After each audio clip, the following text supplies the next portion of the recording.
So let me start with a little story.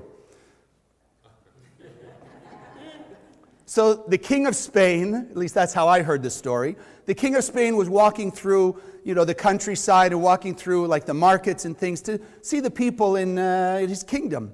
And he happened to be walking with an advisor who was also a great Kabbalist. So as they're walking around, they're walking through the market, and of course everyone's greeting the king, the king, the king. And all of a sudden the king hears this voice. He hears a voice of a man who's doing nothing but criticizing the king. He's terrible, he doesn't care, whatever, whatever. And the king is now upset. So the king looks at his advisor, the minister, who's the Kabbalist, and he says, I want you to go find that man, and I want you to cut out his tongue so he can't speak bad anymore. So about 2-3 weeks later, the king is again on a little tour of his kingdom with the same advisor, and he's walking around, and he sees that same man. And now he's talking, he's saying, nice things, he's saying how happy he is, whatever. And the king looks at the advisor, he says, didn't I tell you to have that man's tongue cut out because he was speaking so badly? And the Kabbalist looks at him and says, yes, I did. He says, I cut out his bad speaking tongue and I replaced it with a good speaking tongue. How come you're not laughing? So the point being that everything that we do here in the center, it's about transformation. It's about being able to transform, like the Kabbalist taught us, to transform this man from speaking bad to speaking good. So if you think about it from that point of view, transformation means that the first person, the evil speaker, no longer existed. But in the same body was a completely different man who was now speaking well of the king and saw things differently. And that's why we're here every week, to transform our consciousness. And that, as I promised you on Facebook, that's what real war is about. That's what real fighting is about. Sadly, for thousands and thousands of years, people have been fighting, but they're all getting it wrong. It's about how to get rid of your enemy. So today you don't like this one, you get rid of him. But in 10 years from now, that same person suddenly has become your ally. So what happened to getting rid of them? What you and I are here to do today is to understand that Kabbalistic fighting, Kabbalistic war, has nothing to do with getting rid of other people. But it has everything to do with transforming ourselves, and by transforming ourselves, inspire others to change.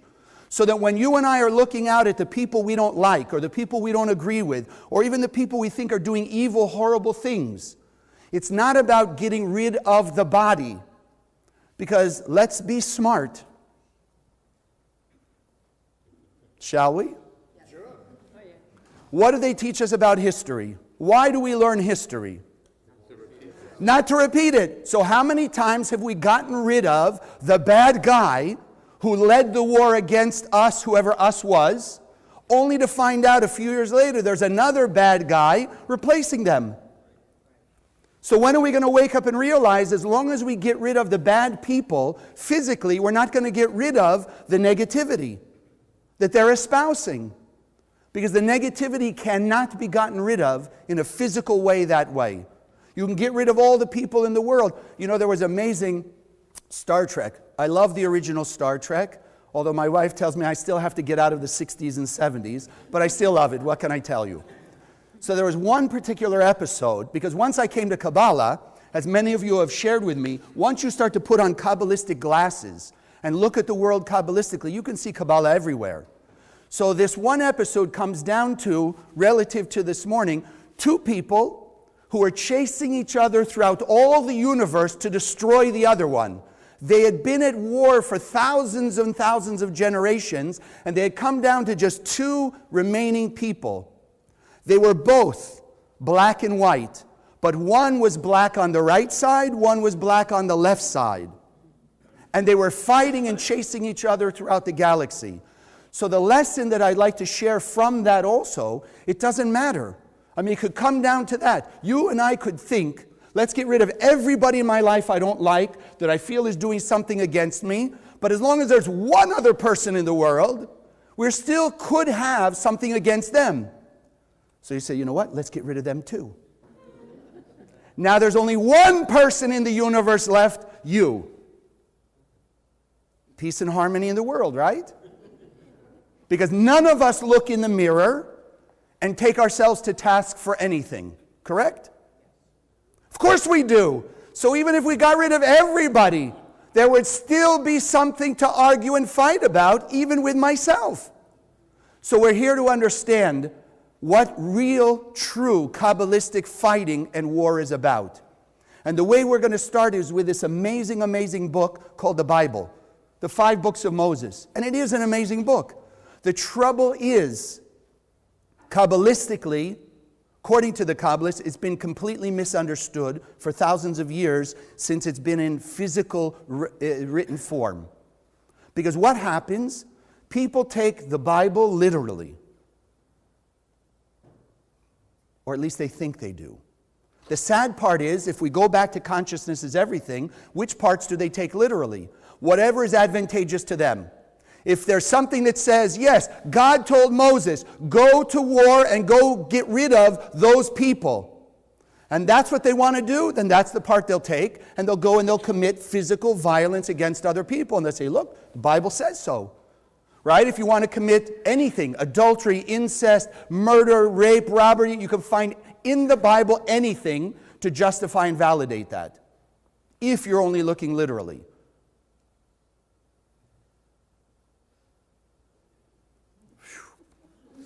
So the Kabbalists teach us, if you read in the books of the Zohar, it says very simply, the Bible is not meant to be only a series of literal stories, but it has wisdom for all eternity, meaning particularly for you and I today.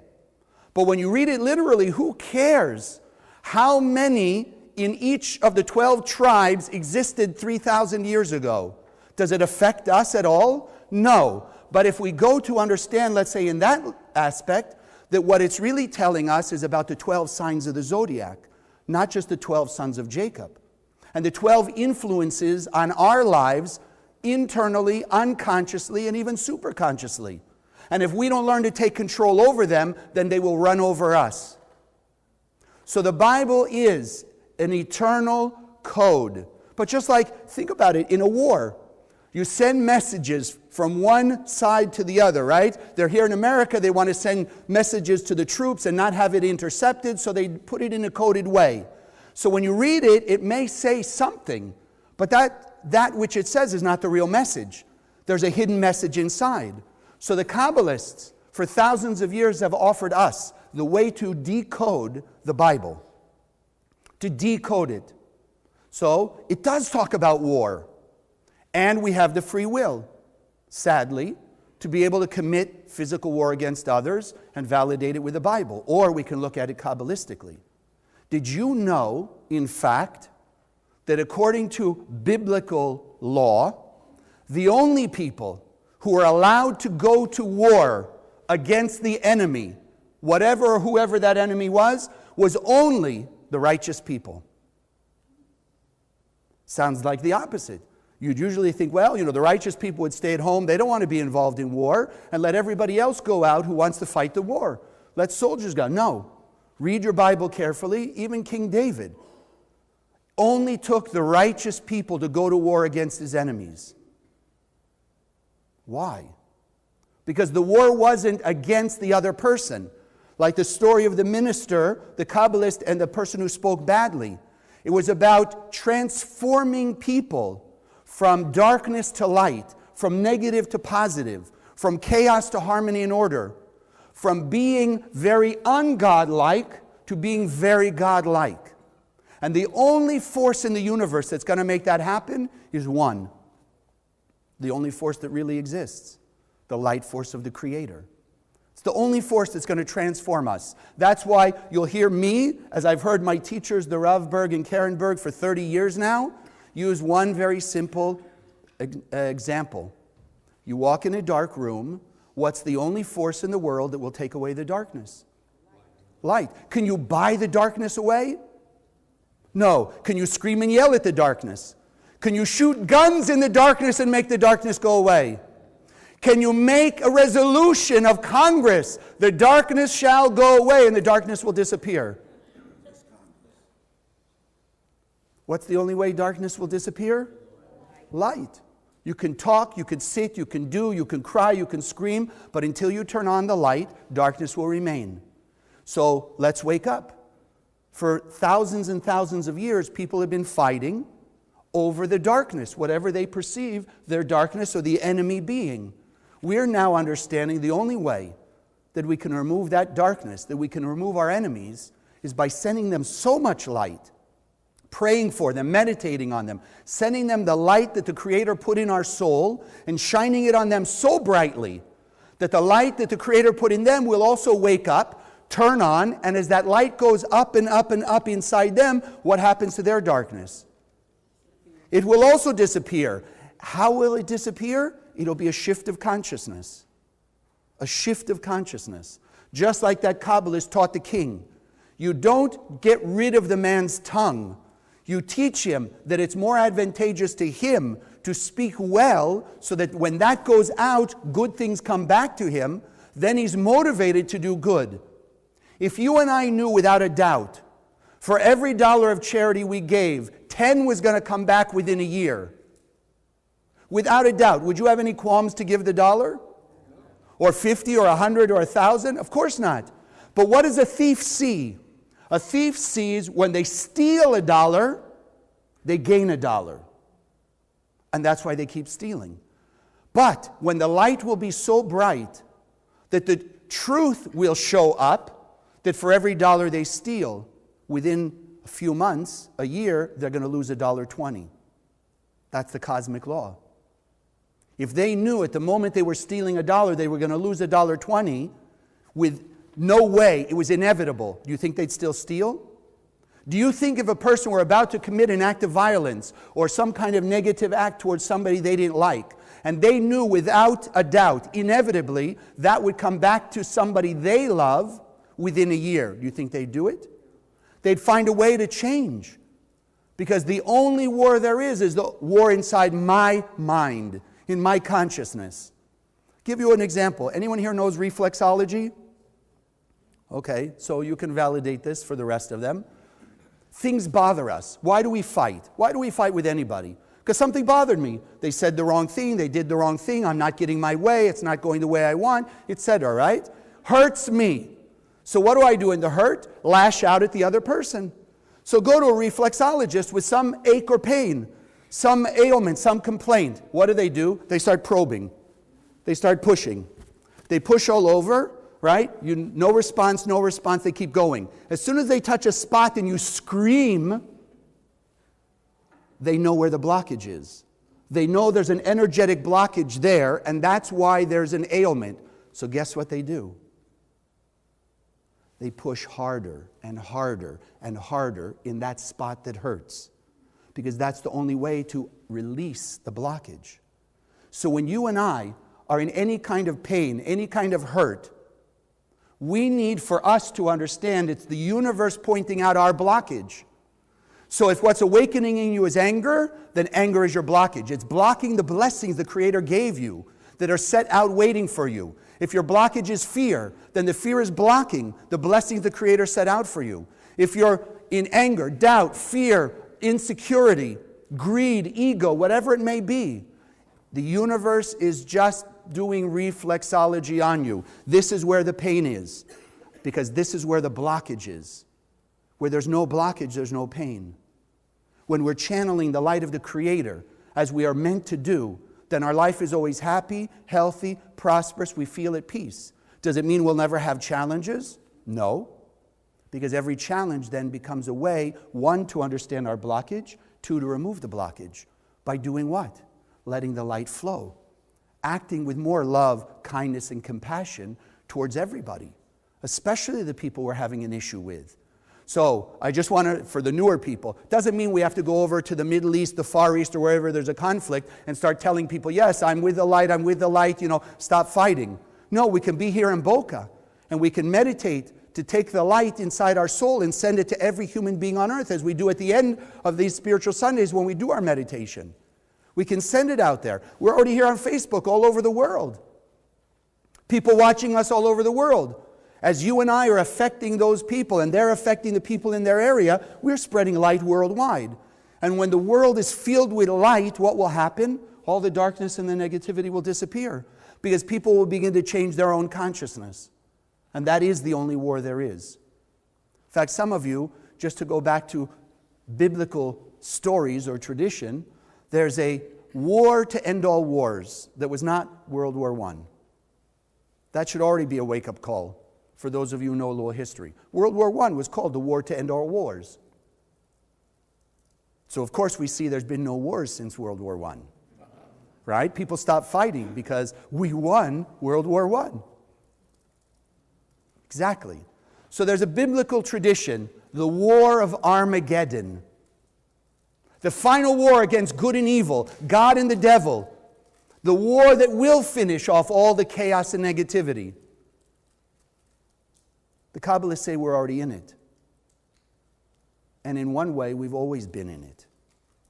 Because the war of Armageddon is not a physical war. The war in Aramaic called Milchemet Gog uMagog. Should I ask you to say that? Milchemet Gog uMagog. It means the war of mind. That's where the real final battle is. Because in our own minds we have two forces, two voices that are constantly talking to us. The voice of the eternal Creator that's telling us love, kindness, and compassion, and the voice of what the Kabbalists call the opponent, the adversary. It's a temporary voice, but it's there to give us free will. And it's the one saying, no, be angry, be critical, scream, yell, fall down and cry, do something to seek revenge, etc. Those are the two voices in our head, and that's the only place there's a war.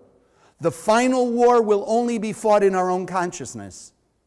When we fight our own negativity, by shining the light and acting more godlike towards others, we will finish off the darkness.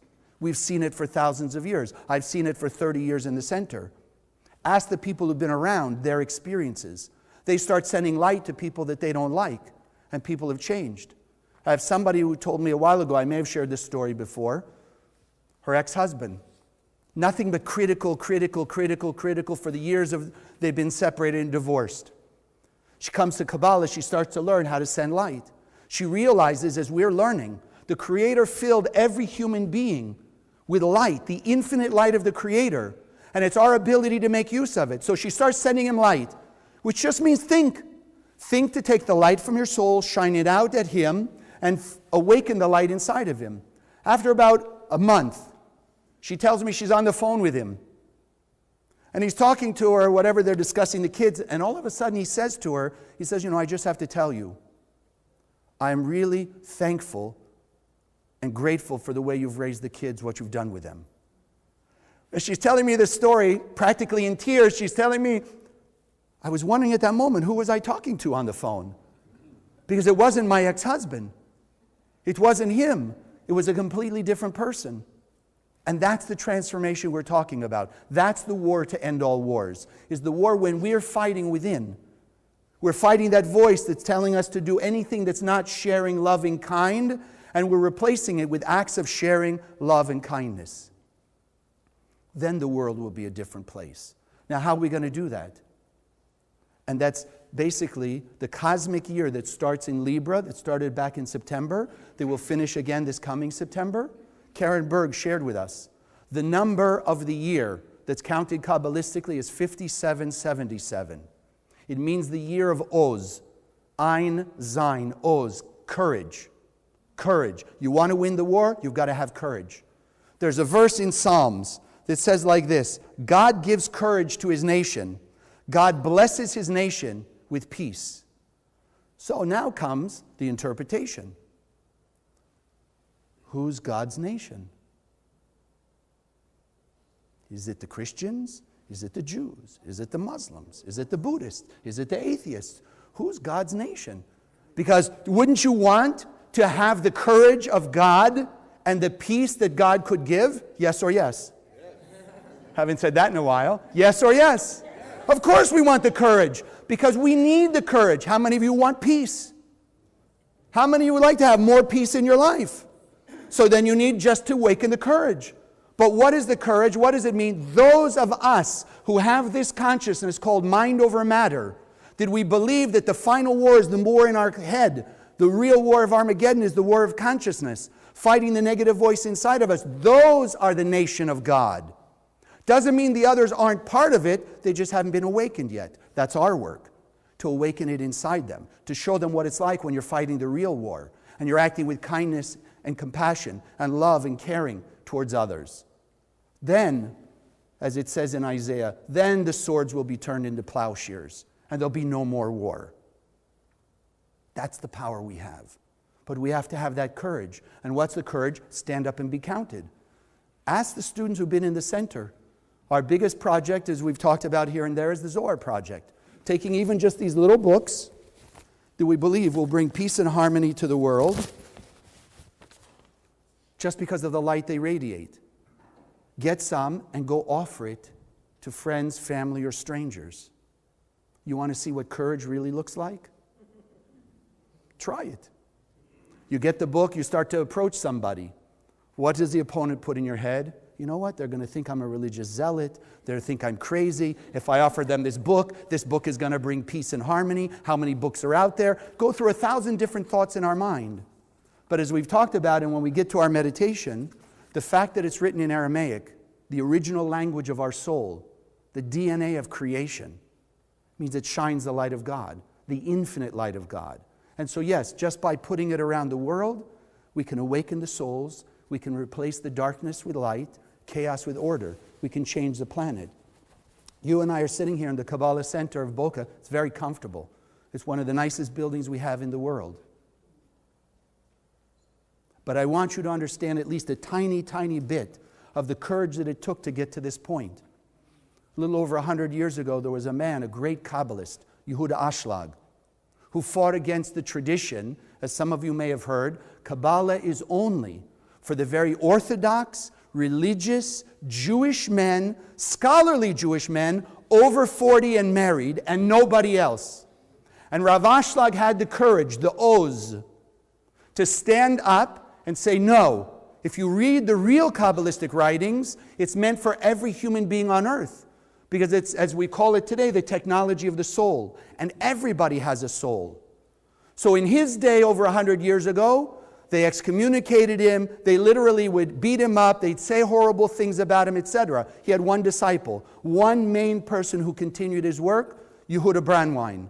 The same thing. Yehuda Brandwein, what was his crime? His crime was teaching Kabbalah. And even in those days, he only taught it, in that time, to the religious community who would listen. But because even within the religious community, they said, no, you still can't teach it to people. So his brother-in-law, who was in charge of the buses, the whole bus system in Israel, gave a picture of Yehuda Brandwein to every driver and said, you do not pick this man up.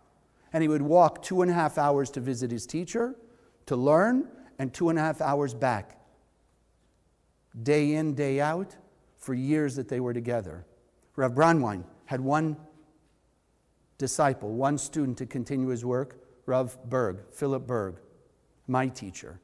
Rav Berg picked up his soulmate, Karen Berg, and the two of them for 50 years now had been fighting an uphill battle to bring Kabbalah to the masses.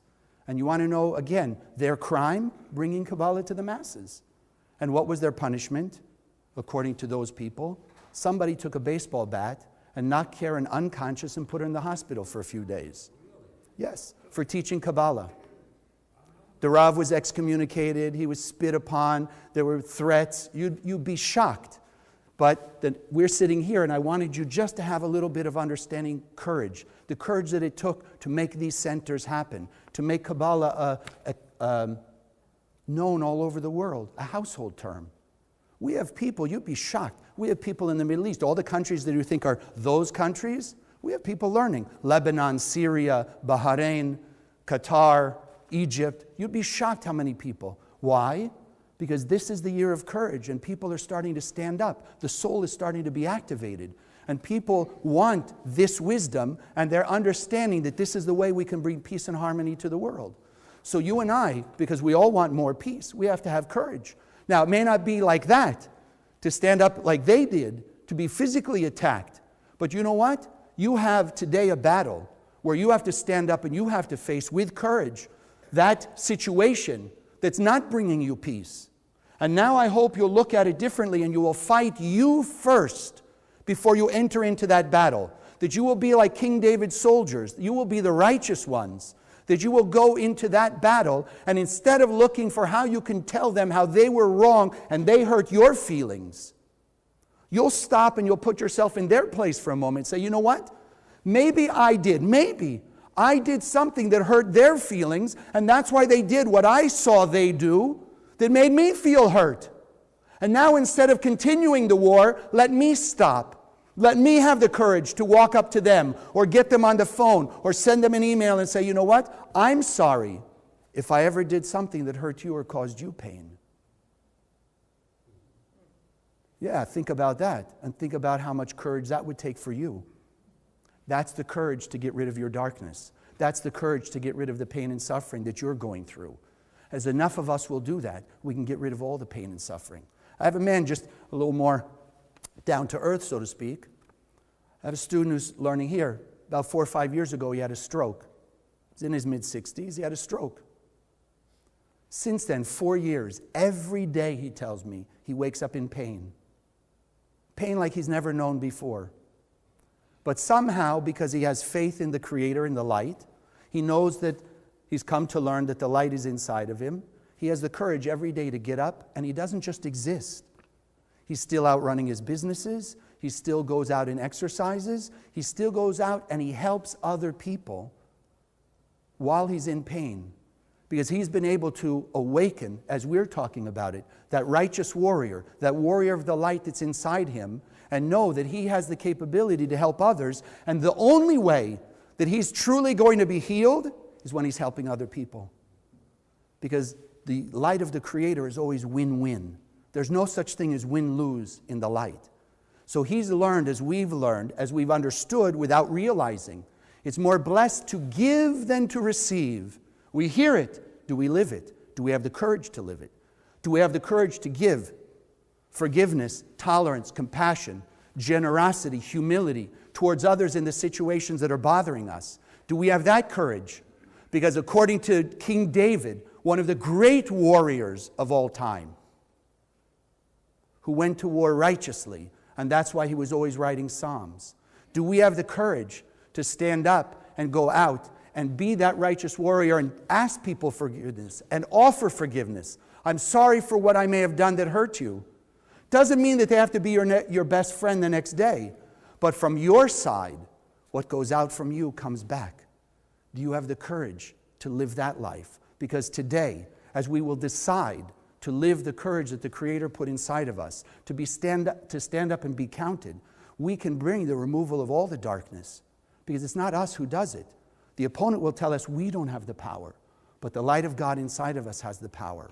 And the power of what we do here in the Kabbalah Center is to bring every human being into unity with the light. Because the connection with the light is the power to give us the strength, to have the courage, to act like the light, that the Creator will bring peace and completeness, not only to us, but to the whole world. God bless.